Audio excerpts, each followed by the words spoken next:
आखिरी प्रश्न।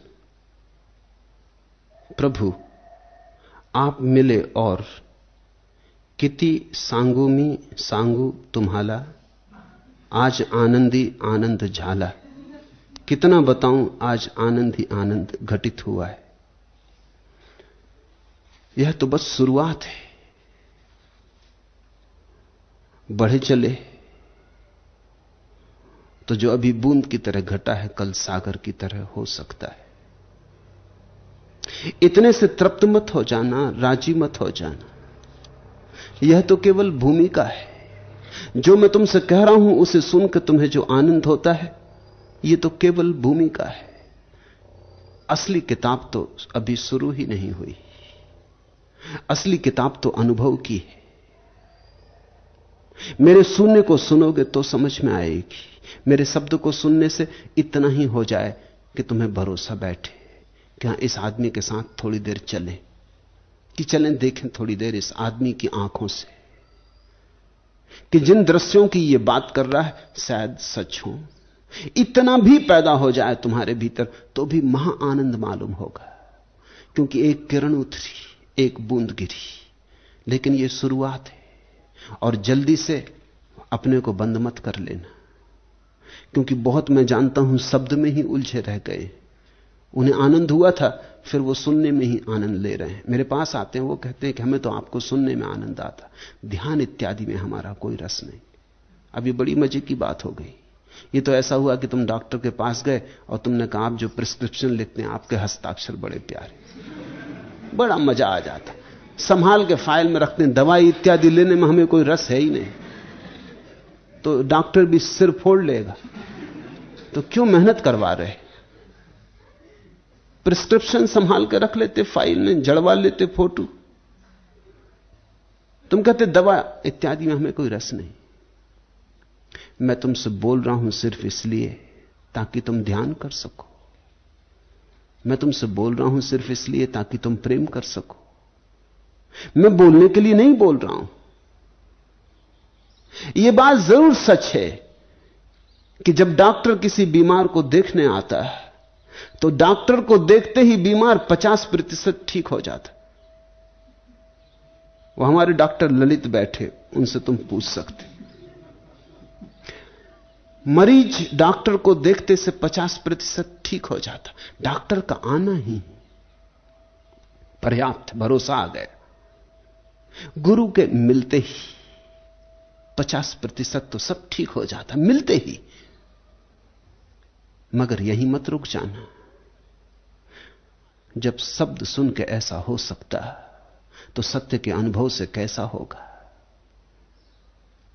याद रखना, भूलना मत। अनेक शब्द में ही उलझ के रह जाते, इसलिए तुम्हें चेताता हूं।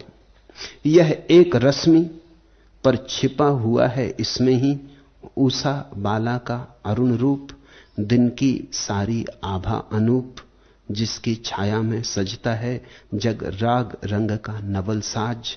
यह एक रश्मि, यह एक बिंदु पर छिपा हुआ है इसमें ही जल श्यामल मेघों का वितान, विद्युत वाला का वज्रगान, जिसको सुनकर फैलाता है जग पर पावस निज सरसराज। यह एक बिंदु, जो कहा जा रहा है वो तो एक बूंद है। जिसकी तरफ बूंद इशारा कर रही है वो महासागर है। बूंद तो निमंत्रण है, बुलावा है। अगर बूंद का बुलावा तुम्हें सुनाई पड़ गया तो चल पड़ना नाचते सागर की तरफ, अनुभव के सागर की तरफ। तब बहुत होगा, अपार होगा। तुम संभाल ना सकोगे, इतना होगा। इतना होगा कि तुम उसमें बह जाओगे, तुम बचोगे ही नहीं, इतना होगा। और एक बूंद भी सुख देती। गर्मी के उत्ताप के बाद जब भूमि फट गई होती, दरारें पड़ गई होती और प्रतीक्षा होती आषाढ़ की, और आकाश में पहले बादल घिरते और छोटी सी बूंदाबांदी हो जाती, तो भी एक तृप्ति की लहर फैल जाती। अभी प्राणों तक पहुंच भी नहीं सकती बूंद, क्योंकि बूंद अभी बहुत नई नई आई, थोड़ी सी आई। अभी तो ऊपर की धूल को भी गीला न कर पाएगी। अभी तो पृथ्वी के प्राणों तक कैसे पहुंचेगी? लेकिन खबर आ गई, वर्षा करीब है। यह भूमि बली, यह बहुत जली, यह और न अब जल को तरसे। घन बरसे, घन बरसे, भीग धरा गम के। घन बरसे, पर्वत भीगे, घर छत भीगे, भीगे बन, खेत कुटी झर से। घन बरसे, घन बरसे, भीग धरा गम के। घन बरसे। बूंद पर रुकना मत। बूंद की आहट सुन के खोल देना अपने प्राण मेघों के लिए, घनों के लिए। बूंद आ गई है तो मेघ करीब है। हो जाना नग्न, ताकि दूर दूर तक, गहरे गहरे तक, तुम्हारे अंतरतम तक प्रवेश हो जाए।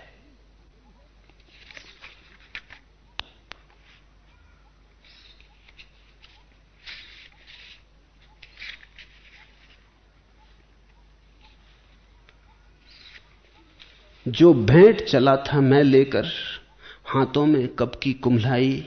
नैनों ने सींचा उसे बहुत, लेकिन वह फिर भी मुरझाई। तब से पथ पुष्पों से निर्मित कितनी मालाएं सूख चुकी। जिस मग से मैं आया उस पर पाओगे बिखरी बिखराई। कुम्हला न सकी, मुरझा न सकी, लेकिन अर्चन की अभिलाषा। मैं चुनता हूं हर फूल अटल विश्वास लिए। ये पूज न पाए प्रेय चरण, लेकिन दुनिया इनकी श्रद्धा को एक समय पूजेगी। बहुत बहुत जन्मों से तुम न मालूम कितने पूजा के थाल चला के चल रहे हो, सजा के चल रहे हो। बहुत जन्मों से न मालूम कितनी जलती आकांक्षाएं लेकर तुम खोज रहे हो।